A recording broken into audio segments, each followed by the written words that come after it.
हर बच्चे का सपना होगा पूरा, यह है अहमदपुरा। અહેમદપુરામાં આપનું સ્વાગત છે। અમે લઈને આવ્યા છીએ નેશનલ એજ્યુકેશન પોલિસી 2020નું ચેપ્ટર 4 અને ચેપ્ટર 7ની વાત। એની અંદર વાત છે લોકોની સહભાગિતા અને બાળક જ્ઞાનનું સર્જન કરે છે। અત્યાર સુધી તમે એવું જોયું હશે કે બધી મોટી મોટી કોલેજો યુનિવર્સિટીઓ સેમિનાર કરતી હોય છે, પરંતુ કોઈ પ્રાથમિક શાળા કોઈ સેમિનાર કરે એવું આ પ્રથમવાર બન્યું હશે। અમે એક સેમિનાર કર્યો, ભીંત ચિત્ર પરિસંવાદ વોલ પેઇન્ટિંગ સેમિનાર। એની અંદર બાજુની પીટીસી કોલેજના તાલીમાર્થીઓ અને મોતસરી હાઈસ્કૂલના વિદ્યાર્થીઓને આમંત્રણ આપ્યું।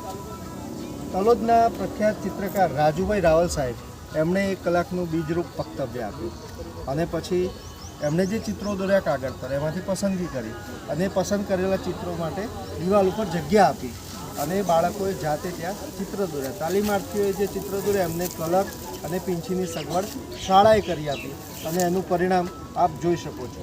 જો આ કામ અમે પ્રોફેશનલ ચિત્રકાર સાથે કરાયું હોત તો 6000 ચોરસ ફૂટના કામ માટે 1,80,000 ખર્ચો થાત।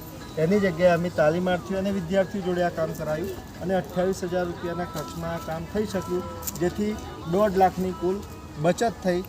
આની ઉપર અમે એક ક્રિયાત્મક સંશોધન પણ કર્યું છે ભીંતથી ભીતર સુધી, અને આ ક્રિયાત્મક સંશોધનમાં પણ સાર એવું મળે છે કે બાળકો, આજુબાજુની સંસ્થા અને ગામ લોકોને જ્યારે શાળા સાથે જોડવામાં આવે તો શાળા પોતાની લાગે છે। એટલે અમે ભીંતથી લઈને ભીતર સુધી જવાનો પ્રયત્ન કર્યો અને જિલ્લા કક્ષાએ ઇનોવેશન ફેર જોવા આવેલા ડૉક્ટર TS જોશી સાહેબ ચિલ્ડ્રન યુનિવર્સિટી ઉપકુલપતિ સાહેબે પણ કહ્યું કે ચિલ્ડ્રન યુનિવર્સિટીમાં પણ આવા ભીંત ચિત્રો અમે તાલીમાર્થીઓ જોડે કરાવ્યું છે। એ ઉપરાંત પૂર્વ શિક્ષણ મંત્રી શ્રી રમણલાલ વોરા સાહેબે પણ કહ્યું કે ઈડરના જે જગ્યાએ આવા ચિત્રો શક્ય છે તે અમે કરીશું।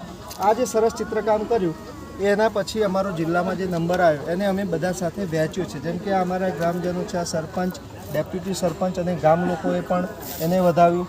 આ છે મોતેસરી હાઈસ્કૂલના વિદ્યાર્થીઓ અને શિક્ષકો જેમણે અમને સહકાર આપ્યો હતો। આ છે સરસ્વતી પીટીસી કોલેજ ઘડી, એમને જે તાલીમાર્થીઓએ ભાગ લીધો હતો એમની સાથે પણ અમારું ઇનામ શેર કર્યું। આ કાર્યક્રમમાં જેમણે ભાગ લીધો હતો એ બધાને અમે પ્રમાણપત્ર આપ્યા છે આવા, અને આ પ્રમાણપત્ર આપી એમના ઉજ્જવળ ભવિષ્ય માટે અમને કામના કરી છે। અને શાળામાં કેવા સરસ ચિત્રો દોરી શકાયા છે આપ અહીંયા જોઈ શકો છો। અને આ કામ કર્યું છે મારા સહમિત્ર કેતનભાઈ પટેલ, જે આજના ઇનોવેટર છે। હું એમની મદદમાં આવેલો છું। આ શાળાના બીજા 20 ચિત્રો છે અને કુદરતી દ્રશ્યો, આ છે ગણિતના જુદા જુદા આકારો, આ વિજ્ઞાનને લગતું છે, આ નાનકડા બાળકો માટે વાર। આપણા જે ચિત્રકાર આવેલા એ રાજુભાઈ રાવલ સાહેબ છે, આ પીટીસી કોલેજના ટ્રસ્ટી જમીનભાઈ છે, અને આ બીજા જે ચિત્રો છે, આ બીજા ચિત્રો આપ જોઈ શકો છો। આ અમારી શાળા છે અહમદપુરા પ્રાથમિક શાળા તલોદમાં આવેલી છે। આપ સૌને હું અને મારા સાથી મિત્ર કેતનભાઈ વંદન કરીએ છીએ। અમારો હેતુ એવો છે કે આ રીતે બચત કરીને ભીંત ચિત્રો દોરીને સમાજને જોડીને આખા ગુજરાત સુધી આ કામ આપણે પહોંચાડી શકીએ। જેમ કે ઘડી પીટીસી કોલેજના જેટલા તાલીમાર્થીઓ ભાગ લીધો એ 53 તાલીમાર્થીઓ એ જે સ્કૂલમાં નોકરી કરશે ત્યાં પણ તેમની દિવાલને બોલતી કરશે। તો ચાલો આપણે ગુજરાતની દિવાલોને બોલતી કરીએ અને ભીંતથી ભીતર સુધી પહોંચીએ। હર બચ્ચે કા સપના હોગા પૂરા, યહ હૈ અહેમદપુરા।